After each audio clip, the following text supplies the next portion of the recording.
En tant que mécanicien chevronné et marine dévoué, John s'est distingué en se portant volontaire pour servir en Indochine. En mars 1967, il discuta de ses projets avec sa femme Sandra, mariée depuis 3 ans. Il possédait une petite maison et envisageait de fonder une famille. Sandra travaillait comme assistante juridique et, avec son salaire et celui de John, il s'en sortait bien financièrement, avec de bonnes économies pour les imprévus. Sandra pleura mais comprit le fort sens du devoir de John. John était fort et musclé, connu comme un dur à cuire. Épouser son amour de lycée l'avait apaisé, bien qu'il puisse encore se battre si nécessaire. Ils se dirent au revoir et passèrent une nuit passionnée avant son départ. « Tu ferais mieux de revenir entier, dit-elle, et ne cours pas après les autres femmes. Celui-ci est à moi, seulement à moi, ajouta-t-elle en saisissant son entrejambe. Ne t'inquiète pas, chérie, dit-il, je prendrai bien soin de moi. Et toi aussi, sois sage pendant que je suis parti. Je sais comment sont ces avocats fortunés. Pas de problème, chérie, répondit-elle, je promets d'être sage. Avant de partir, John mit à jour son testament et établit des prélèvements automatiques sur sa solde militaire pour couvrir l'hypothèque et les services publics. Il se fit faire un tatouage qui disait « Mort plutôt que déshonneur ». Au Vietnam, John était chef d'équipe de tir, initialement accueilli avec scepticisme en tant que réserviste, mais il gagna le respect après plusieurs affrontements au combat. Contrairement à beaucoup de marines, il évitait les femmes locales, restant fidèle à sa femme Sandra, malgré les moqueries du caporal Harker. Harker le mit en garde contre les « cocufiers », terme d'argot désignant les maris de militaires dont les femmes étaient infidèles pendant leur déploiement. Mais John faisait entièrement confiance à Sandra. John écrivait à Sandra aussi souvent que possible et chérissait ses lettres. Au début, il recevait des lettres toutes les 2 semaines, mais après quelques mois, elles se firent plus rares. Il trouva cela étrange, surtout quand il commença à recevoir plus de lettres de ses parents et même des photos de Sandra en maillot de bain qu'il n'avait jamais vues auparavant, se demandant qui les avait prises. Ce Noël-là, il reçut une carte et une lettre de ses parents, mais rien de Sandra. Inquiet mais sans se laisser distraire, il resta vigilant au Vietnam. À la mi-janvier 1968, alors qu'il était stationné près de Da Nang, la rumeur courait que l'ennemi, Charlie, préparait une attaque majeure vers le nouvel an lunaire, Tay, à la fin du mois. Le chaos éclata. La position de John fut fortement attaquée et ils combattirent férocement. La plupart des membres de l'équipe de John, y compris Harker, périrent. John fut blessé. Lui et d'autres marines furent évacués vers Da Nang, puis vers un hôpital militaire à San Francisco. Les médecins sauvèrent sa jambe, bien qu'il dût faire face à une longue convalescence. La balle n'avait pas atteint d'organes vitaux et des points de suture réparèrent sa joue.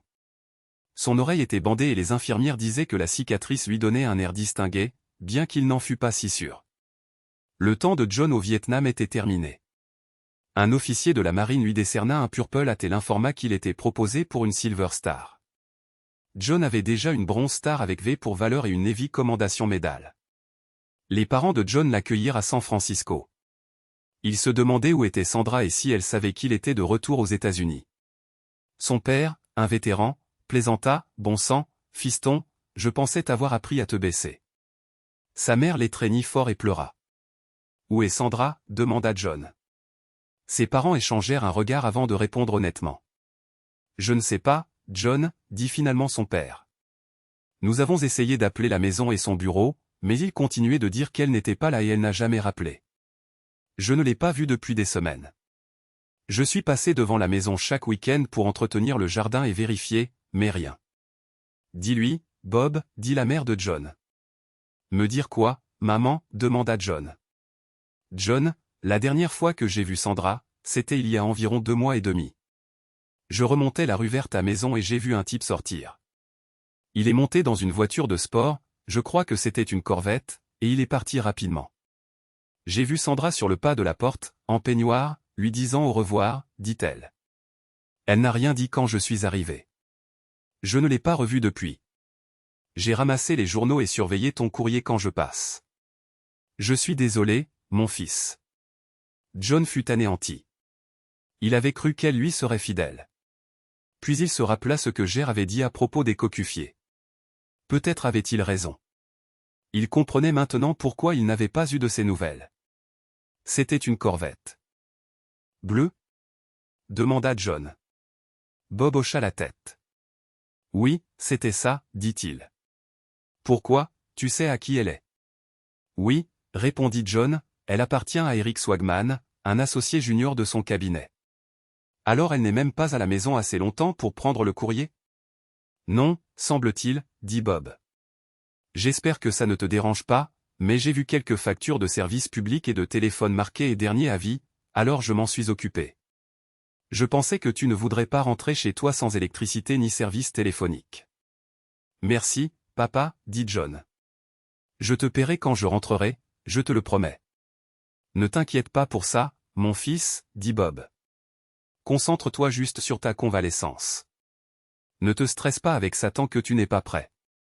Si tu veux, je peux faire des recherches sur l'obtention d'une procuration. Si elle ne gère pas les factures, qui sait ce qu'elle aurait pu faire d'autre? Pour ce que nous en savons, elle aurait pu te laisser sans un sou.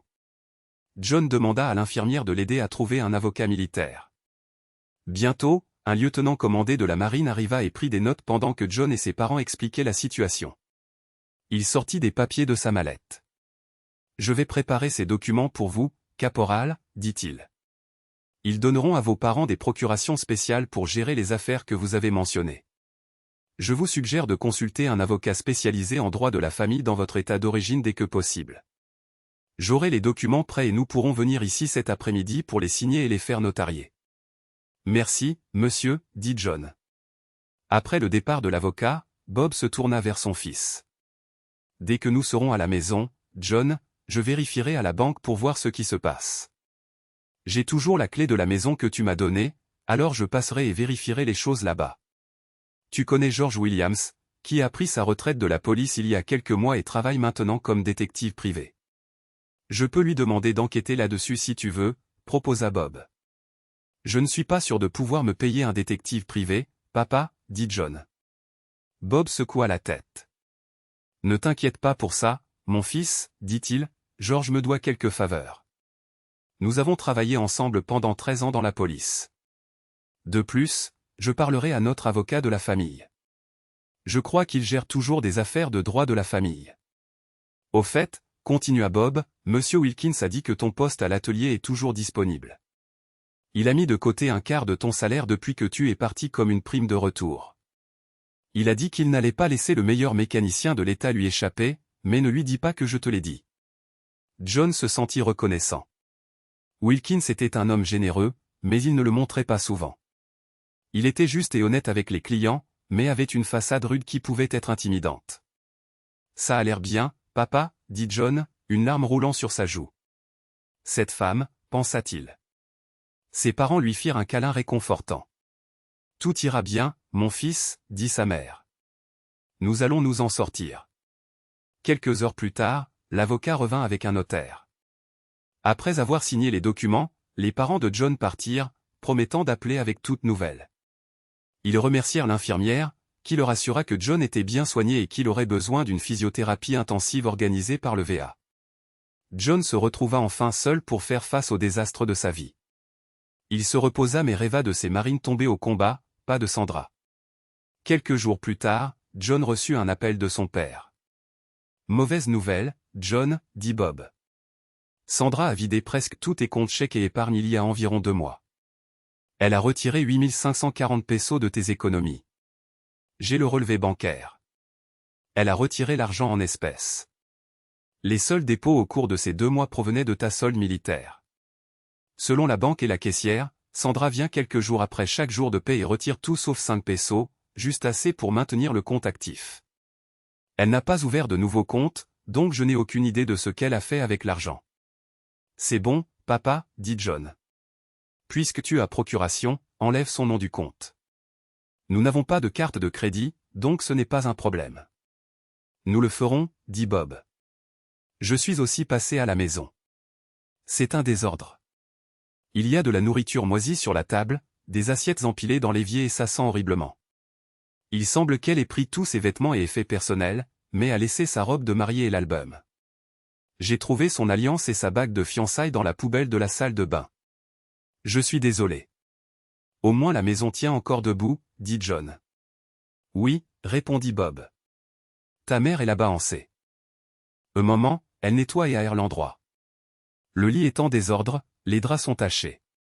Si je devais deviner, Sandra a probablement eu quelqu'un d'autre ici. Qu'est-ce que tu veux faire avec ça? Débarrasse-t'en, dit John. Jette-les et empile-les dehors si nécessaire. Je me débrouillerai avec un lit de camp si nécessaire. D'accord, dit Bob. Je m'en occuperai. George a proposé de prendre ton affaire gratuitement. Il a dit qu'il n'y a rien de pire que quelqu'un qui dérobe la femme d'un soldat pendant qu'il sert son pays. J'ai aussi trouvé un avocat de premier ordre qui a accepté de gérer ton divorce gratuitement. Il ne supporte pas Swagman, qui a apparemment la réputation de courir après les femmes mariées. George a suggéré que nous changions toutes les serrures de ta maison et je suis d'accord. Es-tu d'accord avec ça? Demanda Bob. Oui, ça a l'air d'une bonne idée, papa, dit John. D'accord, on se tient au courant. Comment te sens-tu? Demanda Bob. Je vais bien, papa, vraiment, dit John. Qui essaies-tu de convaincre, moi ou toi-même? Demanda Bob. John sourit. Son père avait toujours une intuition aiguisée. Papa, tu as perdu des hommes au combat, n'est-ce pas? Demanda John. Il savait que c'était une question stupide étant donné le service de son père en tant que lieutenant en second au 1er régiment de marine sous les ordres du colonel Lewis B. Chesty Puller à la bataille du réservoir de Chauzin en 1950. Son père savait tout sur le sacrifice au combat et la mort. Oui, mon fils, j'en ai perdu, dit Bob. Cela peut paraître étrange, papa, mais as-tu déjà eu des rêves où on te parlait? Demanda John. Oh oui, au début, c'était presque toutes les nuits, mais elles se sont faites plus rares avec le temps, dit Bob. T'en es-tu déjà remis? Demanda John. On ne s'en remet jamais complètement, John, dit Bob. Ça devient une partie de toi. Il faut faire la paix avec ça et apprendre à vivre avec, sinon ça te rongera. Les 2 semaines suivantes passèrent vite pour John. Il écoutait quotidiennement ses parents avec des mises à jour sur Sandra, mais jamais d'elle. Elle avait emménagé avec Eric Swagman et était enceinte de lui. Tout le monde au bureau était au courant de leur relation. La procédure de divorce progressait sans encombre. L'avocat de John, Mickey McGregor, déposait la demande de divorce pour adultère et abandon. Il poursuivait également Eric pour ingérence dans le mariage de John et engageait des poursuites judiciaires contre l'employeur de Sandra pour ne pas appliquer ses normes morales. Mickey mentionna des accusations supplémentaires possibles contre Swagman basées sur les preuves de George. Bob mentionna que Sandra avait eu une crise de nerfs lorsqu'elle découvrit qu'elle n'était plus sur le compte de solde militaire de John et ne pouvait plus accéder à son argent. Elle découvrit également que ses clés de la maison ne fonctionnaient plus. Bob et sa femme lui dirent d'aller voir son petit ami pour obtenir de l'aide. John se concentra sur sa convalescence, trouvant un certain amusement dans la situation de Sandra. Ses blessures physiques guérissaient, mais il luttait émotionnellement, pleurant ses marines tombées et blessées par les actions de sa future ex-femme. John apprit à se déplacer avec une béquille et une canne, et les médecins convinrent qu'il était temps de retirer son plâtre. On lui donna l'autorisation de conduire un véhicule automatique. De retour dans sa chambre, John vit un infirmier accrochant ses uniformes propres, désormais avec des chevrons de sergent. Un médecin lui expliqua qu'il avait été promu et qu'il serait libéré avec une physiothérapie organisée dans un établissement du VA près de chez lui. John enfila son uniforme vert fraîchement repassé, attrapa ses bottes cirées et utilisa un fauteuil roulant et une canne pour se rendre au salon. Dans le salon, John fut surpris de voir ses parents, des médecins, des infirmières, des infirmiers et le lieutenant-colonel Arvin Johnson, son commandant de bataillon de réserve. John se leva avec l'aide de sa canne, surprenant tout le monde, et serra la main du lieutenant-colonel Johnson. Le colonel annonça la promotion de John au grade de sergent, exprimant sa fierté pour la loyauté et les compétences de John, et plaisanta, et que Dieu ait pitié de ton âme, provoquant des rires. Les parents de John épinglèrent les nouveaux chevrons sur son uniforme, émus par l'honneur. Le lieutenant-colonel Johnson lut ensuite une citation décernant à John la Silver Star Medal pour sa bravoure au Vietnam le 30 janvier 1968. En tant que chef d'équipe de tir près de Da Nang, John dirigea son équipe contre des forces ennemies écrasantes, continuant de se battre malgré ses blessures.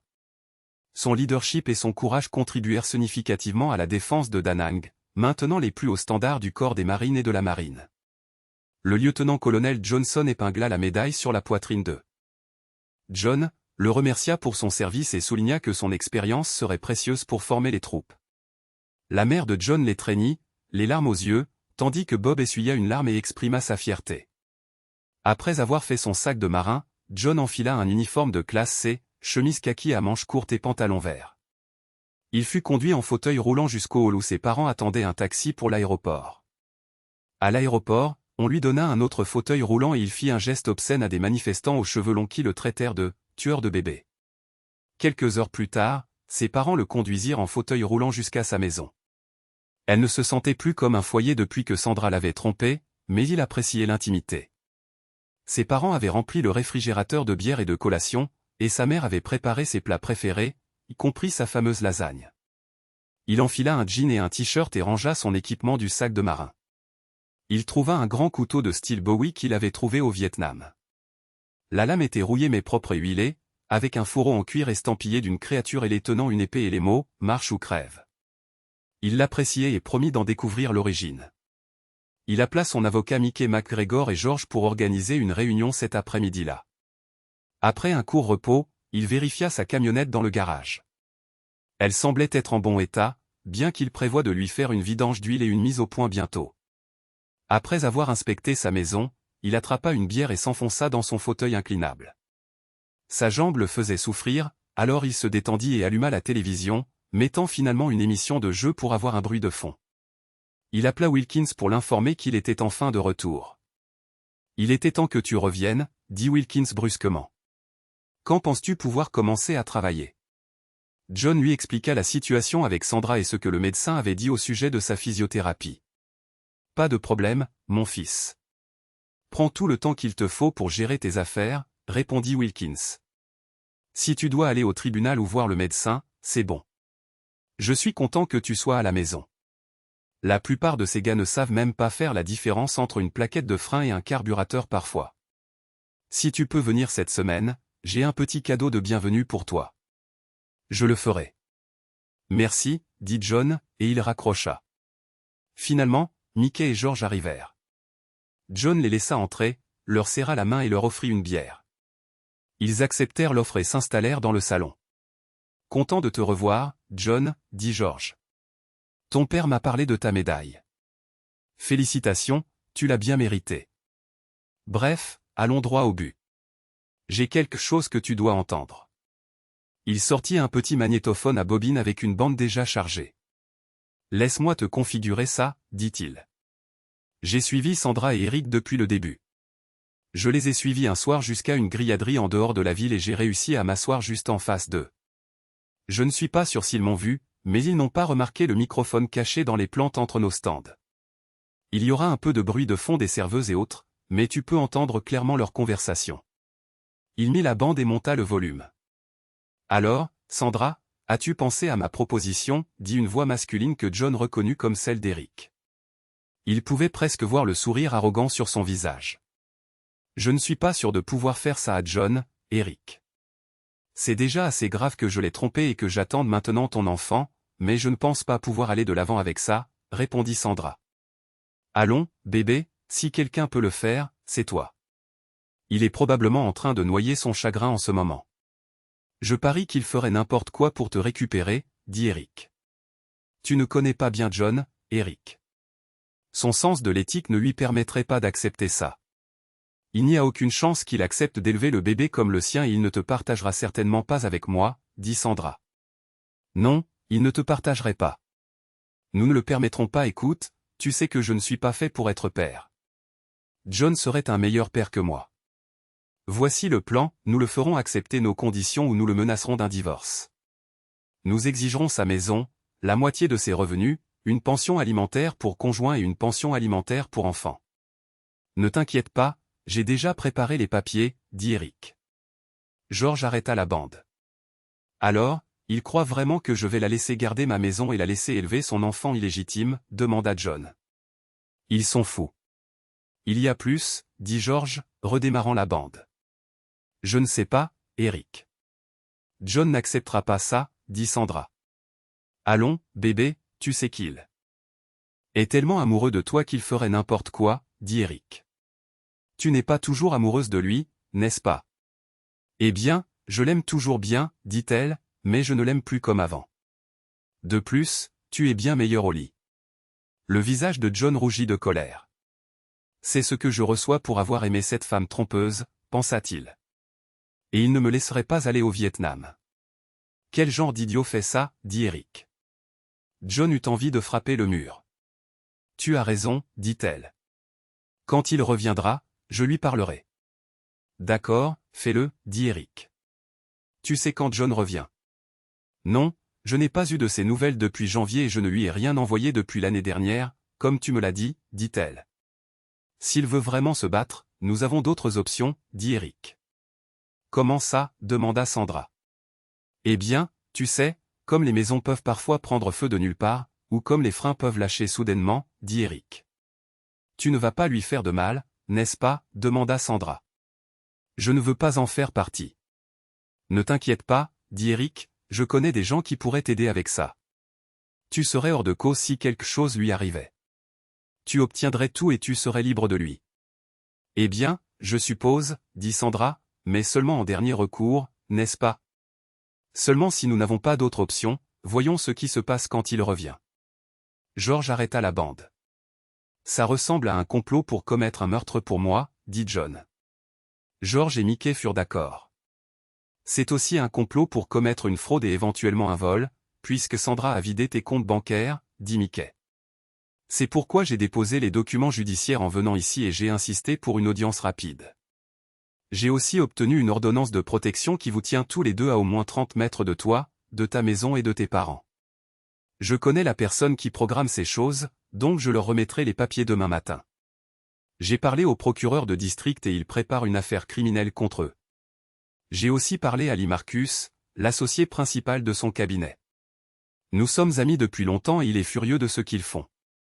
Je lui ai dit que nous prévoyions de poursuivre le cabinet et de mentionner le complot pour s'engager dans des activités criminelles. Quand nous aurons terminé, Swagman aura de la chance s'il évite la prison.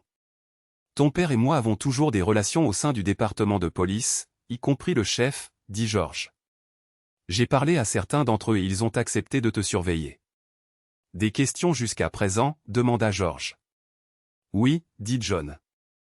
Qu'est-ce que je demande exactement dans le divorce? Mickey tendit un dossier avec tous les documents. Pardon, j'avais oublié que ton père agissait en ton nom, dit Mickey. Voici les papiers. Comme je l'ai mentionné, nous déposons une demande de divorce pour adultère et abandon. Étant donné que Sandra a un revenu plus élevé, il n'y aura pas de pension alimentaire pour conjoint. Tu garderas la maison et tout ce qu'elle contient parce qu'elle l'a abandonnée et n'a payé aucun des services publics. Nous exigeons également qu'elle restitue 7100 pesos, ce qui représente la moitié de vos comptes conjoints. Rappelle-toi qu'elle a vidé tes comptes chèques et épargne et a pris tout l'argent que tu avais déposé. Nous demandons également qu'elle rende ses bagues et qu'elle rechange son nom de famille pour son nom de jeune fille. Elle gardera ses vêtements et sa voiture. J'ai demandé à Lee de la garder employée, car elle aura besoin de soutien pendant sa grossesse. Pour ce que nous en savons, Swagman a un peu moins d'1 million de dollars. Nous le poursuivons donc pour 800 000 pesos. Avec cela, ses coûts judiciaires et honoraires d'avocat pour cette affaire et toute accusation criminelle le mettront presque en faillite. Nous demandons également au cabinet de payer 2 millions de pesos pour ne pas avoir appliqué sa clause morale, dit Mickey. Le cabinet se contentera probablement d'environ la moitié de cette somme pour éviter la mauvaise publicité. Une dernière chose, John, ajouta Mickey, as-tu un uniforme de cérémonie? Oui, John hocha la tête. Génial, dit Mickey, fais-le nettoyer et monte toutes tes médailles et rubans. Porte-le au tribunal quand le procès commencera. Je veux que tout le monde voie quel genre d'hommes Sandra et Eric ont lésés. J'ai une autre surprise pour eux, mais je la garde pour l'instant. Ça me va, dit John. Je préparerai l'uniforme, dis-moi juste quand je dois être là. Je le ferai. Maintenant, si ça ne te dérange pas, j'ai un pain de viande et une tarte aux pommes qui m'attendent à la maison. John, prends le temps de te détendre, dit Mickey. Je le ferai, dit John. Je pensais aller au bar pour prendre une autre bille. Et revoir de vieux amis. Fais juste attention, John, avertit George. Ce quartier est devenu un peu dangereux depuis la dernière fois que tu étais ici. Pas plus dangereux que Da Nang, je parie, dit John. George et Mickey rirent. Pas tout à fait, dit George, mais presque. Après que George et Mickey soient partis, John alla dans sa chambre, changea de chemise et attrapa le couteau, espérant trouver un ami qui savait les manier. Il ferma la maison à clé, alla jusqu'au garage et démarra sa camionnette. Ça fait du bien, pensa-t-il tandis que la camionnette rugit en démarrant. Il partit et se dirigea vers l'un de ses anciens repères, s'arrêtant pour faire le plein en chemin. Il se gara devant le bar comme il le faisait toujours et jeta un coup d'œil autour de lui. George avait raison, l'endroit semblait un peu plus rude qu'il y a un an, mais il pensa, j'ai vu bien pire. Il entra et se fraya un chemin jusqu'au bar à travers la fumée de cigarettes, attrapa une bière et scana la pièce, espérant reconnaître quelqu'un, mais sans succès. C'était un endroit où des gars ordinaires comme lui se réunissaient et discutaient en prenant un verre, mais maintenant, cela ressemblait à un repère de gangsters. Il termina sa bière et se dirigea vers sa camionnette, entendant une femme crier à l'aide dans une ruelle. Il vit une jeune femme entourée de 5 ou 6 hommes. Attrapant le couteau de sa camionnette, John s'approcha silencieusement. Un homme déchirait la robe de la femme. « Et, laissez cette femme tranquille » cria John. Les hommes s'arrêtèrent, déconcertés. Un homme avec un couteau à cran d'arrêt s'approcha de John. John sortit son propre couteau. « Tu veux jouer au couteau » demanda John. Le voyou s'élança, mais John esquiva, tranchant son poignet et lui donnant un coup de genou à l'entrejambe. Le reste du gang commença à reculer. 2 hommes restèrent pour affronter John. Il terrassa l'un d'un coup à la gorge et coupa l'autre de l'épaule à la taille. Un homme avec un morceau de bois se glissa sournoisement derrière John, le frappant au visage. L'agresseur s'enfuit lorsque les policiers arrivèrent. Un officier s'approcha de John. « Eh bien, Oni, George ne t'a-t-il pas prévenu que cette zone est dangereuse ?» « Oui, » répondit John, « je suppose que je suis trop têtu pour écouter. » L'officier examina la scène et demanda à son coéquipier d'appeler 2 ambulances. Puis il attrapa 2 jeux de menottes, s'approcha des hommes au sol et leur menotta les mains derrière le dos. En revenant vers John, l'officier remarqua le couteau jeté à ses côtés. « C'est un couteau, dit-il. Où l'as-tu eu ? » « Je l'ai ramassé au Vietnam, » répondit John. « Laisse-moi voir, » dit l'officier. « Tu as un endroit pour le ranger ?» John lui tendit le fourreau en cuir. L'officier l'examina de près. « Légion étrangère française, vraiment ?» demanda-t-il. « Corps des marines, » dit John. « Je viens de rentrer. »« Je sais que tu étais marine, John. »« Je parle des marques sur le fourreau. » L'emblème montre qu'il vient de la Légion étrangère française. Les mots en dessous signifient « marche ou crève ». Cela ne ressemble pas à de l'équipement standard. Je parie qu'il a appartenu à un soldat français à un moment donné. L'officier remit le couteau dans son fourreau et le rendit à John.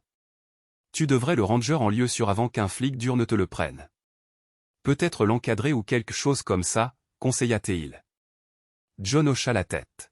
« Oui, je le ferai, dit-il. » La femme s'approcha de l'officier. « S'il vous plaît, ne l'arrêtez pas, officier, dit-elle, il m'a sauvé la vie.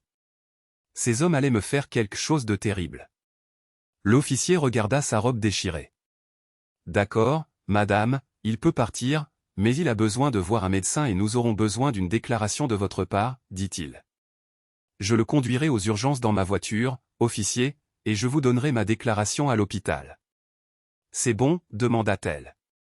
L'officier réfléchit un instant puis accepta. « D'accord, mademoiselle, dit-il. Vous pouvez me suivre jusqu'à l'hôpital. » Il appela son coéquipier, qui s'approcha rapidement. Le 2e officier regarda les 3 hommes menottés et siffla. « Ça alors, dit-il, n'est-ce pas Juan Mendoza, le chef du gang dont nous entendons parler ?» Il faisait référence au petit homme qui avait attaqué John en premier. Le 1er officier hocha la tête. « Oui, c'est lui, dit-il.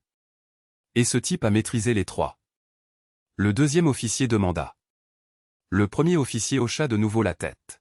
« On dirait bien, dit-il. »« Incroyable, » dit le 2e officier. À ce moment-là, 2 ambulances étaient arrivées et les ambulanciers plaçaient les membres du gang à l'intérieur. Le 1er officier aida John à se lever. « Tu n'en as pas eu assez au Vietnam ?» demanda-t-il avec un sourire. John rit, même si c'était douloureux. « Je suppose que non, dit-il. Tout ce que je vous c'était une bière avec des amis. » « Eh bien, une dame va vous emmener aux urgences. Donnez-moi vos clés, mon coéquipier ramènera votre pick-up à la maison et j'irai le chercher après qu'il aura fini à l'hôpital, dit-il en désignant John.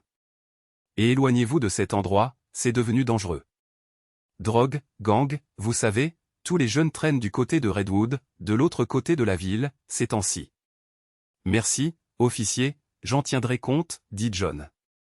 Il suivit la jeune femme, qui se présenta comme Amelia Simmons, jusqu'à sa voiture, une petite Dodge Dart. N'êtes-vous pas celui qui a reçu une étoile d'argent au Vietnam, demanda-t-elle sur le chemin de l'hôpital. Oui, dit-il. Comment savez-vous cela? Qui ne le sait pas? C'était partout aux nouvelles aujourd'hui, dit-elle. Pourquoi êtes-vous ici? Vous ne devriez pas être à la maison avec votre femme ou quelque chose comme ça? John ne put retenir ses larmes et se mit à pleurer en silence. Il se sentit d'autant plus mal en réalisant que des inconnus semblaient se soucier davantage de lui que sa prétendue épouse aimante. Je suis désolé, dit-elle, je ne voulais pas vous bouleverser. Que s'est-il passé? John expliqua brièvement la fin de son mariage et Amelia se mit à pleurer. Elle se gara sur le parking des urgences, trouva une place et le serra fort dans ses bras, sans se soucier que sa robe puisse être tachée par son sang. John se sentit plutôt gêné par son geste. Pauvre homme, dit-elle, les larmes aux yeux, cette horrible femme ne vous mérite pas. John la regarda, déconcerté. Pourquoi pleures-tu? Demanda-t-il. Ces hommes allaient en finir avec moi, mais tu as sauté pour m'aider. Même si j'aurais pu mourir, tu ne me connaissais même pas, mais tu as risqué ta vie pour moi, dit-elle en pleurant. Je ne pourrai jamais te rembourser pour ça. John la serra de nouveau dans ses bras. Tu ne me dois rien, dit-il. Si, je te dois tout, insista-t-elle. Tu as mis de côté ta propre douleur pour m'aider. Alors je vais t'aider à guérir, peu importe le temps que cela prendra. Je guérirai ton cœur brisé, promit-elle. Je jure que personne ne te fera de mal à nouveau, pas comme elle. Tu ne me connais même pas, dit-il. Toi non plus tu ne me connaissais pas, répondit-elle, mais après cette nuit, je sais tout ce que j'ai besoin de savoir. John Harris, tu es mon héros, mon chevalier en armure étincelante. Je veux prendre soin de toi, te serrer dans mes bras et combler le vide dans ton cœur. S'il te plaît, laisse-moi faire ça pour toi. John réfléchit à ce qu'elle disait. Quand il regarda dans ses yeux, il ne vit que de l'amour sincère, sans tromperie. Il y avait quelque chose de beau en elle qu'il ne pouvait pas tout à fait décrire. Peut-être était-ce à cause de tout ce qui se passait avec Sandra dans son esprit. Il entendit la voix de Harker. En avant, caporal. Je suis désolé, sergent. Il sourit, sachant qu'Amelia n'avait aucune idée de pourquoi. C'est bon, dit John en lui donnant un doux baiser. Amelia le serra fort dans ses bras. Tu ne regretteras pas ça, John. Je te le promets, dit-elle. Ils entrèrent dans la salle d'urgence où l'officier les attendait. Pendant que le docteur examinait John et Amelia, le docteur nettoya la coupure sur la joue de John tandis que les radiographies étaient traitées. Après avoir regardé les radiographies, il dit à John qu'il n'y avait rien de cassé et que le clou sur la planche n'avait fait qu'érafler sa peau. Amelia allait bien aussi. John donna sa version de ce qui s'était passé cette nuit-là et l'officier sembla l'accepter. John, dit l'officier, Amelia semble être une personne respectable, mais elle a traversé des moments difficiles. Ses parents sont morts dans un accident de voiture il y a quelques années et elle a eu du mal depuis. Elle n'a pas de famille et survit à peine en tant que serveuse. Je sais que vous avez vos propres problèmes et que vous n'en avez pas besoin de plus, mais ce serait formidable si vous pouviez l'aider. Peut-être que vous deux pourrez vous soutenir mutuellement. Merci, dit John. Peut-être avez-vous raison. Il fut surpris par ce que l'officier avait partagé. Amelia n'avait jamais mentionné aucune de ses difficultés, mais elle était là, le réconfortant. Il ressentit quelque chose qu'il n'avait pas ressenti depuis longtemps. Peut-être était-ce de l'amour. Quoi que ce soit, cela lui faisait beaucoup plus de bien que ce que Sandra lui avait donné. L'officier lui tendit une carte. « Appelez-moi si vous avez besoin de quoi que ce soit », dit-il avant de s'approcher d'Amelia. « Vous pouvez me suivre jusqu'à la maison de John. J'ai de toute façon besoin de récupérer mon coéquipier, ajouta-t-elle. Elle le remercia et ils quittèrent la salle d'urgence. Ils roulèrent jusqu'à la maison de John en silence. John avait beaucoup de choses en tête. Sa future ex-femme l'avait trahi, ses amis marines étaient partis, et maintenant il y avait Amelia. John ne croyait pas aux coïncidences. Mais il ne put s'empêcher de se demander, tous deux étaient blessés, mais ils avaient choisi de laisser de côté leur propre douleur pour se soutenir mutuellement. Quand ils arrivèrent à la maison de John, il l'invita à entrer après le départ des officiers. « Allons, Amelia, je ne mords pas et c'est bien plus confortable à l'intérieur que dans ta voiture, dit-il. Je ne veux pas être un fardeau, répondit-elle. John attrapa l'un de ses sacs de la voiture. Ne t'inquiète pas pour ça, dit-il, ce n'est pas un problème. J'ai une chambre d'amis et c'est définitivement plus sûr que de dormir dans ta voiture. D'accord, dit-elle. Je suppose que tu as raison. Après avoir installé les affaires d'Amelia dans la chambre d'amis, John l'invita au salon et lui offrit une tasse de café. Elle accepta et s'installa sur le canapé pendant qu'il préparait les boissons. Ils partagèrent leurs histoires, John expliquant tout sur son mariage et son service au Vietnam. Amelia fit de même, partageant sa propre histoire de vie. Elle raconta à John que ses parents travaillaient dur mais avaient du mal à joindre les deux bouts. Ils vivaient dans un appartement quand ils moururent dans un accident de voiture, la laissant sans rien d'autre que le besoin de vendre tout ce qu'elle possédait. Il n'y avait pas d'héritage et le peu d'argent qu'elle avait servi à couvrir les dernières dépenses de ses parents. Elle perdit son travail de secrétaire lorsque son patron déménagea et finit par servir à table dans un petit restaurant près de l'allée où elle fut attaquée. Le salaire était bas, mais elle réussit à trouver un appartement avec une amie. Cependant, son amie trouva un emploi dans un autre état et partit. Amelia ne put payer l'appartement seule, alors elle emménagea avec un gars avec qui elle était sortie quelques fois. Malheureusement, il voulait plus que ce qu'elle était prête à donner et il devint violent. Après quelques semaines, elle partit et se retrouva de nouveau dans sa voiture, essayant d'économiser suffisamment pour louer une chambre quelque part. « Pourquoi ne restes-tu pas ici » suggéra John. « Je ne veux pas profiter de toi, répondit-elle. Je ne peux rien te payer et ça ne ferait pas bonne impression avec ta situation de divorce. C'est bon, dit John. Tu peux utiliser la chambre d'amis et peut-être m'aider avec quelques tâches ménagères. Si quelqu'un pose des questions sur mon divorce, je dirai simplement que tu étais sans abri et que je t'ai laissé rester en échange d'aide à la maison. Cela me semble juste, convint Amelia. J'espère que tu ne te lasseras pas de moi. John rit. Ne t'inquiète pas, j'espère juste que tu supporteras de voir ma tête, dit-il en désignant sa joue. Elle toucha doucement sa cicatrice et son oreille gauche. Je peux le supporter, dit-elle. En fait, je pense que ça te donne l'air distingué, comme quelqu'un qui ne tolère pas les bêtises. John rit de nouveau. La flatterie vous mènera loin, dit-il. De toute façon, les choses pourraient devenir un peu mouvementées ici pendant un jour ou deux. Sandra et son petit ami recevront les papiers demain matin, donc je m'attends à beaucoup d'appels téléphoniques après 9 heures. J'ai aussi quelques courses à faire. Tu veux venir avec moi ?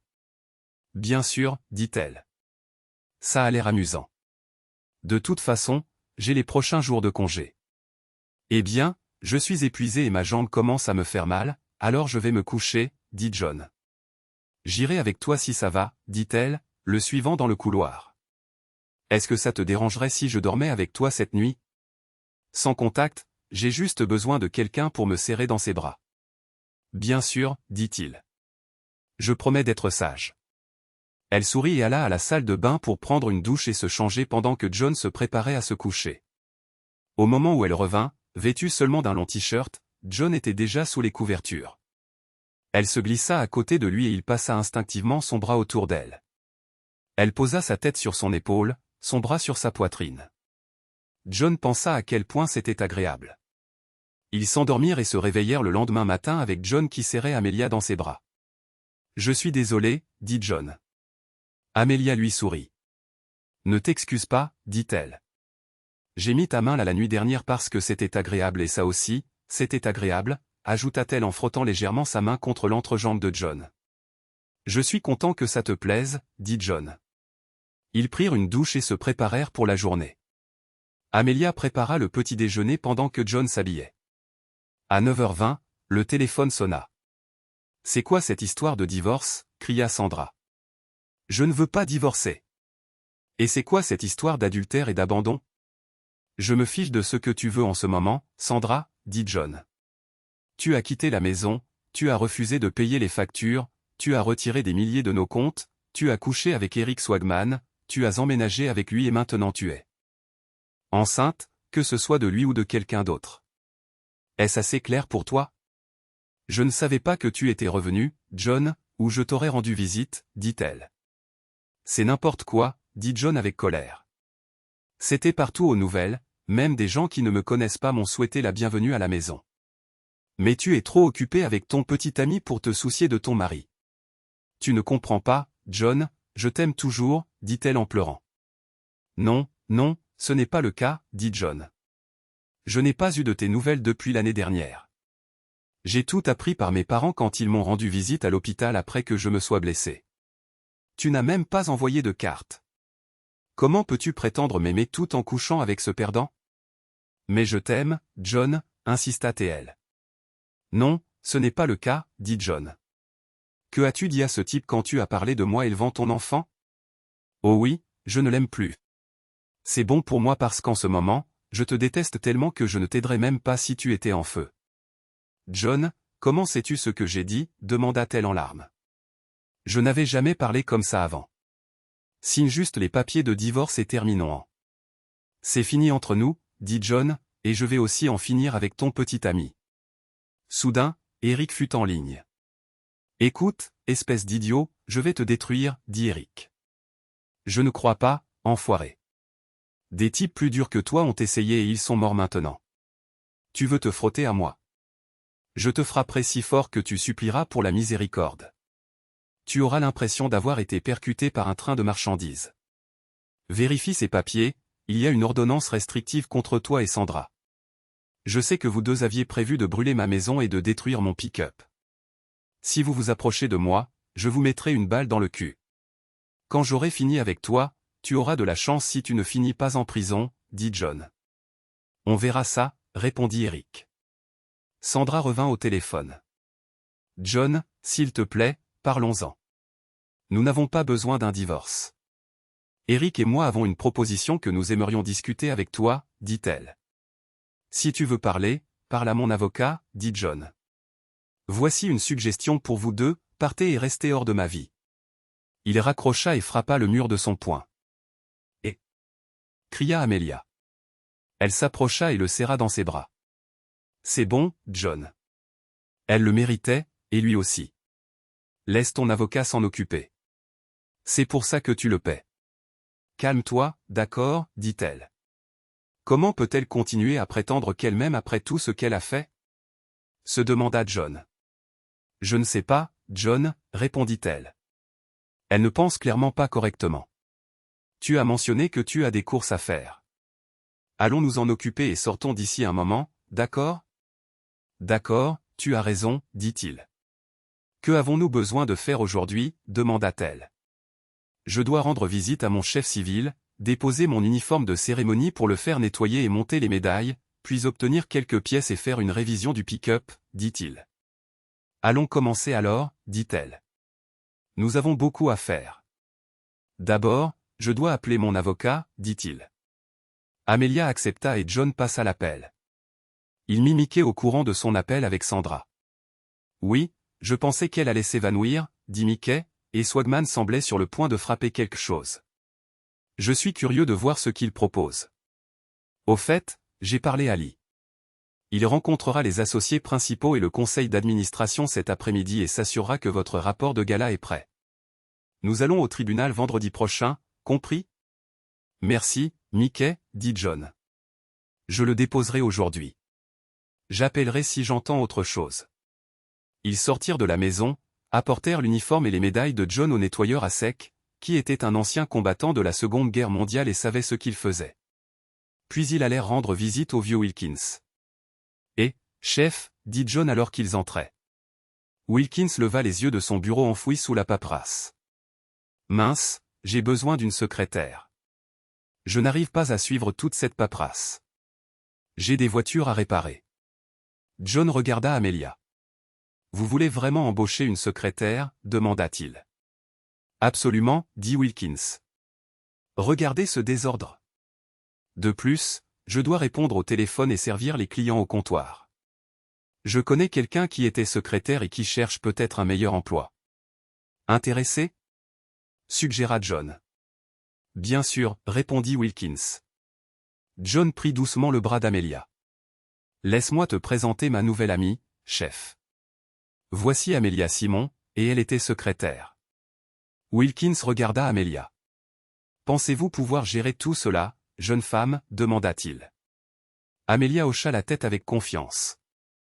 Absolument, dit-elle. Je peux taper 50 mots par minute, classer, prendre des dictées et servir les clients. Je peux même gérer la caisse là-bas. Wilkins réfléchit un instant et demanda, « Vous travaillez maintenant ?» « Oui, je suis serveuse, mais je ne gagne pas beaucoup, dit-elle. »« Voici ce que je vais faire, » dit Wilkins. « Donnez un préavis de 2 semaines à votre patron actuel, puis venez travailler pour moi. Puisque vous êtes l'ami de John, je vous commencerai à 125 pesos par semaine. Qu'en dites-vous? » « Oui, monsieur. »« Merci, monsieur Wilkins, » dit-elle avec un sourire. « Vous y connaissez quelque chose en voiture, demanda-t-il. « Pas autant que vous, mais mon père m'a beaucoup appris, » répondit-elle. « C'est encore mieux, » dit Wilkins. « Oh John, j'ai quelque chose pour vous. » Il tendit une enveloppe à John. « Considérez ça comme une prime de bienvenue. » John ouvrit l'enveloppe et trouva un chèque de 2340 pesos. Il serra la main de Wilkins en signe de gratitude. « Merci, chef, cela signifie vraiment beaucoup, » dit John. « Eh bien, vous l'avez mérité, » répondit Wilkins. « Occupez-vous de cette femme infidèle et revenez ensuite au travail, d'accord? »« Je le ferai, chef, » dit John. Wilkins les renvoya. « Bon, allez-y tous les deux, » dit Wilkins. Ils serrèrent la main du vieux et partirent. « Waouh, 125 pesos par semaine, » dit Amelia. « Je n'ai jamais gagné autant. »« Encore merci, John. »« Pas de quoi, » dit John. « C'est presque le double de ce que je gagne en tant que sergent dans le 4e corps. »« Sérieusement ?» demanda Amelia. « Oui, » répondit John. « Tu t'y connais vraiment en voiture? »« Oui, » répondit Amelia. « Nous n'avions pas beaucoup d'argent, alors mon père m'a appris à réparer des choses. J'ai appris à faire une révision sur une voiture, à changer les courroies et les pneus, et même à faire des vidanges. Ne laisse pas Wilkins entendre ça, il te fera travailler sur les voitures tout le temps. » Plaisanta John. Amelia rit. « Ça ne me dérange pas de me salir un peu les mains avec de la graisse. Prends juste ce dont tu as besoin pour le pick-up et je te montrerai comment faire. » John sourit. « Waouh, je crois que je suis en train de tomber amoureux de toi, » dit John. Amelia rit et lui donna un baiser sur la joue. « Moi aussi, » dit-elle. Ils s'arrêtèrent à la banque de John où il déposa le chèque, mettant 10% dans ses économies comme d'habitude. Il retira 100 pesos pour les dépenses et commanda de nouveaux chèques sans le nom de Sandra. Puis ils allèrent dans un magasin de pièces automobiles et achetèrent tout ce dont John avait besoin pour le pick-up.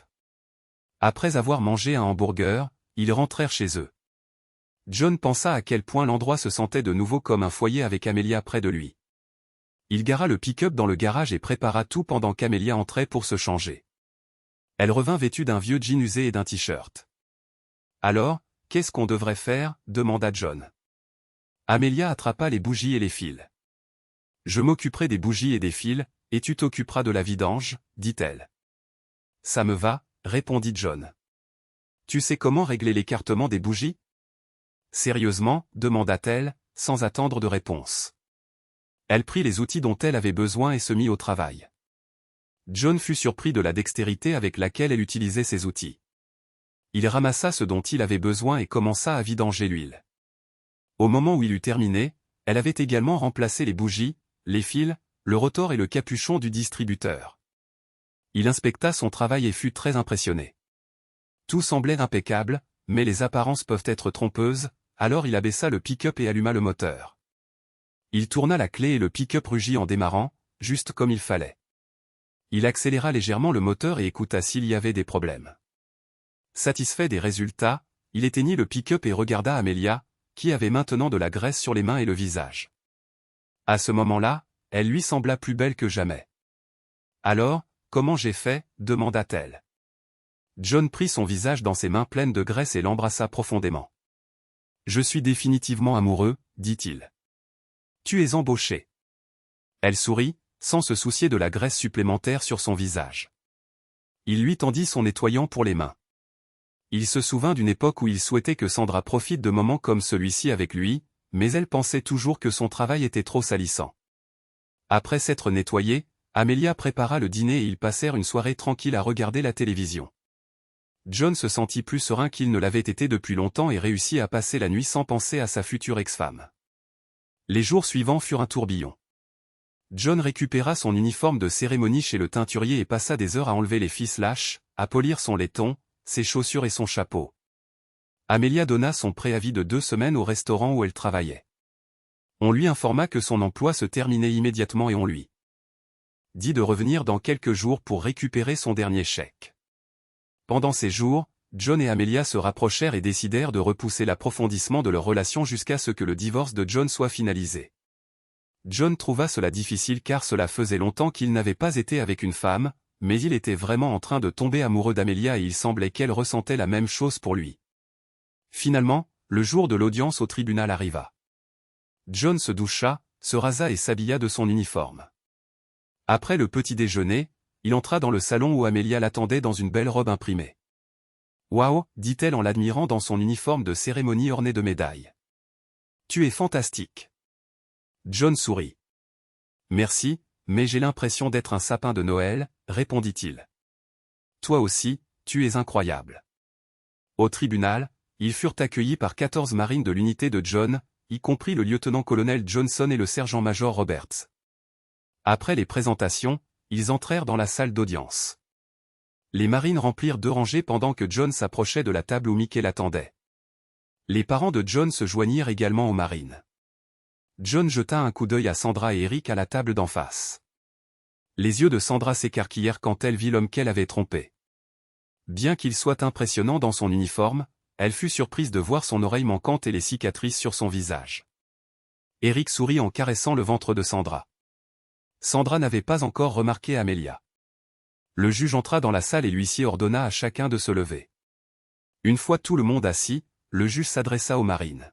« Qu'est-ce qui vous amène ici aujourd'hui, messieurs » demanda le lieutenant-colonel Johnson se leva. « Votre honneur, mes marines et moi sommes ici pour montrer notre soutien au sergent Harris et, si nécessaire, pour parler de son caractère. » Le juge acquiesça. « Merci, colonel, » dit le juge. « Je ne pense pas que ce sera nécessaire, mais j'apprécie votre soutien. » Les marines restèrent silencieux mais lancèrent des regards sévères à Sandra et Swagman tout au long de l'audience, qui se déroula comme Mickey l'avait décrit. Le juge posa une série de questions aux 2 parties sur l'histoire de leur mariage et les raisons de la demande de divorce de John. Sandra admit avoir quitté la maison, avoir négligé de payer les services publics et être tombée enceinte de Swagman, qui tenta ensuite de convaincre le juge d'ordonner une pension alimentaire pour l'enfant.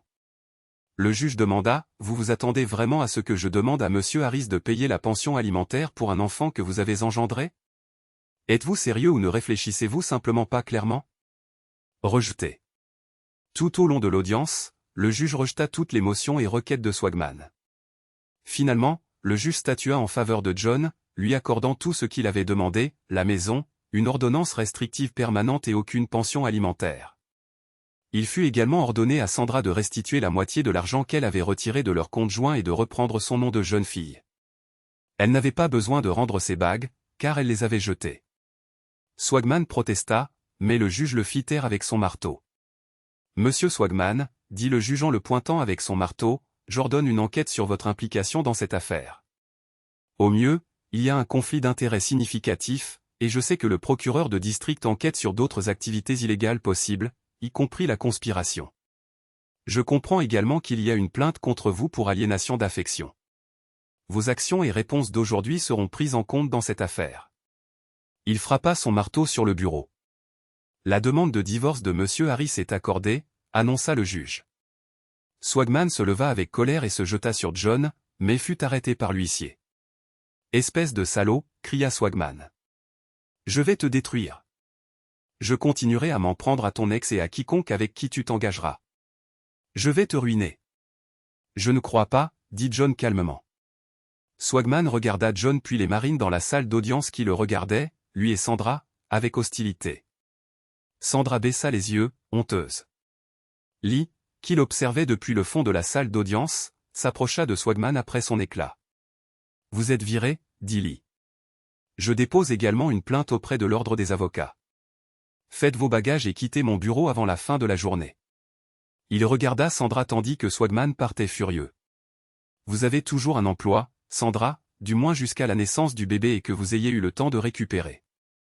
Nous réévaluerons vos performances à ce moment-là, dit-il. Puis il se tourna vers John et lui serra la main. « Merci pour votre service, sergent, dit elle, au nom de la firme et du conseil d'administration, je m'excuse pour ce que vous avez traversé. » Puis il se tourna vers Mickey. « Étant donné la situation et considérant le service de Monsieur Harris, le conseil accepte votre offre initiale. Nous ne voyons pas la nécessité de plus d'audience. S'il vous plaît, prenez rendez-vous avec moi la semaine prochaine pour tout finaliser. » Mickey acquiesça tandis que lui et Lee se serraient la main. « Merci, Lee. J'appellerai lundi, dit Mickey. Lee sourit. « Génial. Peut-être que je pourrai enfin récupérer une partie de mon argent au golf, dit Lee en partant. » Amelia s'approcha de John et le serra dans ses bras. John la serra à son tour et remarqua que Sandra le regardait à travers ses larmes alors qu'il terminait son étreinte. « John, je suis tellement désolée, dit Sandra. Je ne voulais pas te faire de mal. »« Eh bien, tu l'as fait, répondit-il. Je veux juste savoir une chose, pourquoi ? » Sandra haussa les épaules. « Je ne sais pas, dit-elle. Tu étais absent, Eric était là. Peut-être que j'ai commencé à penser à l'argent et que j'en ai eu marre d'être sans un sou.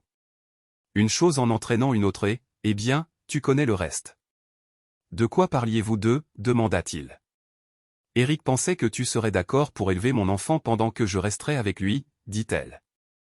Au début, l'idée ne me plaisait pas, mais ensuite, elle a commencé à me plaire à nouveau.